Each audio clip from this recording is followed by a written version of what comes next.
Hello అండి, welcome back to my channel. అందరూ ఎలా ఉన్నారు? బాగున్నారు కదా? సో ఈ రోజు ఏంటంటే మనం thumbnail లో పెట్టాం కదా, అదే మన టాపిక్. సో దాంతో పాటు ఇంకో 2-3 పనులు కూడా ఉన్నాయి, అవి కూడా చూసుకుందాం. ఈ వీడియో అయితే మిస్ కాకుండా ఎండ్ వరకు అయితే చూడండి. బట్టలు అయితే ఎక్కువైపోయాయి. బట్టలేమో డ్రై క్లీనింగ్కి ఇవ్వాలి. మా సార్లు ఇచ్చిన వాషింగ్ మిషన్ పాడైపోయింది. రూమ్ లో అన్ని వస్తువులు కూడా కొత్తవి ఇచ్చారు. వాషింగ్ మిషన్ మాత్రం ఆల్రెడీ ఇంట్లో వాడింది ఇచ్చారు, అదేమో పాడైపోయింది. మా సార్కి ఫోన్ చేసి చెప్పాను, సార్ వాషింగ్ మిషన్ పాడైపోయింది, అయితే డ్రై క్లీన్లోకి వెళ్ళి నాకు ఫోన్ చేయి, నేను డబ్బులు పంపిస్తాను నీకు అన్నారు. ఓ డ్రై క్లీనింగ్ బట్టలు ఇచ్చేసి నెక్స్ట్ ఇంకో పని ఉంది, ఇంపార్టెంట్ పని, అది చూసుకొని రావాలి. డ్రై క్లీనింగ్ ఈ టైంలో తీస్తాడో లేదో తెలియదు, చూడాలి. ఓకే, షాప్ తీసేవద్దు. మా సార్ అయితే ఊరి నుంచి వచ్చి నాకు శాలరీ అయితే వేశారు. సో కాకపోతే శాలరీ ఏంటంటే ఇప్పుడు అకౌంట్లో వేసారనమాట. ఆ అకౌంట్లో వేసిన శాలరీ సో మనం ఇప్పుడు ఇండియా అకౌంట్కి అయితే పంపించుకోవాలి. సో దానికోసం ఏంటంటే ముందు ఏటీఎం కార్డు అయితే యాక్టివేషన్ చేయించుకోవాలి. అకౌంట్ అయితే రెడీ అయింది, కానీ ఏటీఎం కార్డు అయితే ఇంకా తీసుకోలేదు. ఏటీఎం కార్డు ఇక్కడ ఏటీఎం మిషన్లోనే ప్రింట్ అయ్యి వస్తుందంట. మన దగ్గర ఏంటంటే ఇండియాలో పోస్ట్లో వస్తుంది, అలా పోస్ట్లో రాదు. ఇక్కడ మనం డైరెక్ట్గా ఏటీఎం మిషన్లోనే ప్రింట్ చేసుకోవచ్చు అంట. సో ప్రాసెస్ ఏంటో మనకు తెలియదు. సో తెలిసిన వాళ్ళు ఒకళ్ళు అడిగాను, అన్న ఎలా చేయించుకోవాలి ఏంటి అని. సో అతనేమో నాకు బ్యాంక్ అడ్రస్ చెప్పి అక్కడికి వెళ్ళి ఒక కార్డ్ అయితే ప్రింట్ చేయించుకో అని చెప్పాడు. కార్డ్ ప్రింట్ చేసుకున్న తర్వాత డిపాజిట్ మిషన్ కూడా అక్కడే ఉంటుంది, అక్కడ డిపాజిట్ చేసి తర్వాత నా దగ్గరికి రా, ఆన్లైన్లో ఎలా ట్రాన్స్ఫర్ చేయాలో చెప్తాను అన్నాడు. ఈ పెట్రోల్ బంక్ దాటిన తర్వాత బ్యాంక్ ఉంటుందంట. ఆల్రెడీ 15 నిమిషాలు అవుతుంది, నల్లా వెతుకుతూనే ఉన్నాను కానీ ఎక్కడా దొరకట్లేదు. సో ఈ లైన్లోనే ఉంటుందని చెప్పాడు అతను, కానీ ఎక్కడ ఏంటో తెలియట్లేదు. చూద్దాం, కొంచెం ముందుకెళ్ళి చూస్తే ఎక్కడానికి కనిపించొచ్చేమో. ఆల్ రజీహి తన్వల్ బ్యాంక్ ఇక్కడే వచ్చేసాం. సో రోడ్డు దాటెళ్ళి, ఓ ఇంతమంది జనాలు ఉన్నారా? శాలరీస్ టైం అనుకుంటా, అందరికీ కూడా డబ్బులు తీయడం వేయడం అందరూ కూడా. మన కార్డు అయితే ప్రింట్ అవుతుంది.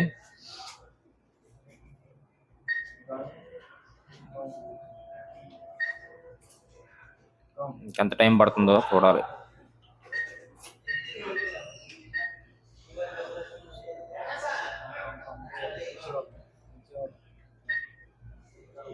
ప్రింటింగ్ కంప్లీట్ అయితే అయిపోయింది, కార్డ్ అయితే వచ్చేసింది చేతికి. సో ఇప్పుడు ఏంటంటే అమౌంట్ డిపాజిట్ చేయడానికి ట్రై చేయాలి. కార్డు అయితే తీసేసుకున్నాను, కానీ నా దగ్గర మరికొన్ని డబ్బులు ఉన్నాయి. ఆ డబ్బులు కూడా కలిపి డిపాజిట్ చేద్దామంటే డిపాజిట్ అవ్వట్లేదు. డిపాజిట్ ఏంటంటే మళ్ళీ కాసేపు తర్వాత ట్రై చేయమని అంటుంది. చూడాలి ఇప్పుడు ఏం చేయాలో. సో మొత్తాన్ని కలిపి ఒకసారి పంపించుకుంటే బెటర్ కదా అని చెప్పి నా ఫీలింగ్. అవ్వట్లేదు. కాకపోతే 2-3 సార్లు ట్రై చేసినా సరే ట్రై చేయగలను లేటర్ అని వస్తుంది. సో ఏం చేయాలో అర్థం కావట్లేదు. డబ్బులు అయితే ఈ రోజు ఎలాగైనా ఇంటికి అయితే పంపించాలి. వాళ్ళు అడిగాను ఏంటి ప్రాసెస్ అంటే, ఇక్కడ సర్వర్ ఇష్యూ ఉంది, మీరు వేరే ఏటీఎం ఏదైనా ఉంటే అక్కడికి వెళ్ళి ట్రై చేసుకోండి అన్నారు. మేము ఉన్న ఏరియాలో ఇంకొక ఏటీఎం ఉంది, సేమ్ అల్రాజీ బ్యాంకే. ఒకసారి అక్కడ చెక్ చేసి చూస్తాను, అక్కడ కానీ అయిందనుకో పని అయిపోద్ది. ఇక్కడ నుంచి ఆ ఏటీఎం దగ్గర ఒక 3-4 కిలోమీటర్లు ఉంది. వచ్చేసాను నడుచుకొని. ఇక్కడ కూడా సేమ్ అక్కడలా ఇక్కడ కూడా ప్రాసెస్ ఇక్కడ దాకా వచ్చి ఆగిపోతుంది. సేమ్ ఇదే ప్రాబ్లం. సో అంటే అవ్వదు, ఇక్కడ కూడా అవ్వదు. వాళ్ళు ఏంటని అడిగితే, ఈ పక్కన ఇంకో పెద్ద బ్రాంచ్ ఉంది, ఇంకో 2-3 కిలోమీటర్లు ఉంటుంది, అక్కడికి వెళ్ళి ట్రై చేయన్నారు. అక్కడ కూడా వెళ్తున్నాను. సో డబ్బులు అయితే అవసరం, ఈరోజు పంపించాలి. వచ్చాను ఇక్కడ కూడా, మరి ఇక్కడ కానీ అవ్వకపోతే మరి ఇంక ఈరోజు కుదరదు, మళ్ళీ ఇంకొక రోజు ట్రై చేయాలి. ఇక్కడ 100% అవుతుంది అని అన్నారు, చూడాలి. ఓకే, ఇక్కడ కొంచెం ప్రాసెస్ అయితే ముందుకెళ్ళింది.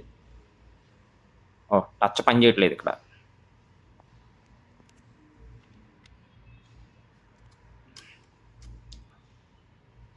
ఓకే, డిపాజిట్ అయితే అయ్యింది, కార్డ్ బయటకు వచ్చింది, డిపాజిట్ అయితే అయిపోయింది. సో ఈ 2 నోట్లు అయితే వెళ్ళట్లేదు. ఓకే, ప్రాబ్లం లేదు. 20 రియల్సే కాబట్టి ఏ ఖర్చులకైనా ఉంటాయి. మరి ఎంత కష్టపడ్డాం కదా, మరి ఏదో ఒకటి తాగకపోతే. మన అకౌంట్లోకి డబ్బులు వచ్చేస్తే సో రూమ్లోకి వెళ్ళి హ్యాపీగా కూర్చొని ఇండియా అకౌంట్కి అయితే ట్రాన్స్ఫర్ చేసుకోవచ్చు. సో వెళ్ళేటప్పుడు ఇంకా అలాగా కౌశర్ బాయ్ షాప్ ఇక్కడే ఉంటది, ఒకసారి ఆయన కలిసి. రోడ్డు దాటుతాం కదా, రోడ్డు పైన నించుంటే వీళ్ళేమో ట్యాక్సీ వాళ్ళందరూ వచ్చి ట్యాక్సీ కావాలని ఆపుతూ ఉంటారన్నమాట. చేస్తున్నారు.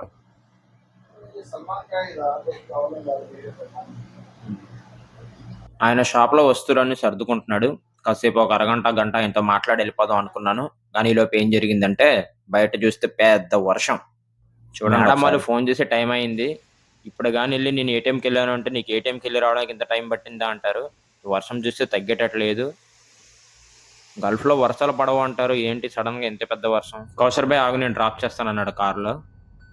సర్లే, అదృష్టం బాగుంది, వెళ్ళిపోవచ్చు త్వరగా రూమ్ కి. డ్రాప్ చేసేసాడు కౌసర్ భాయ్ అయితే, వెళ్ళిపోయాడు. సో ఉదయం మనం డ్రై క్లీనింగ్కి ఇచ్చిన బట్టలు కూడా తీసేసుకున్నాం అలాగ మధ్యలో, అవి కూడా వచ్చేసాయి.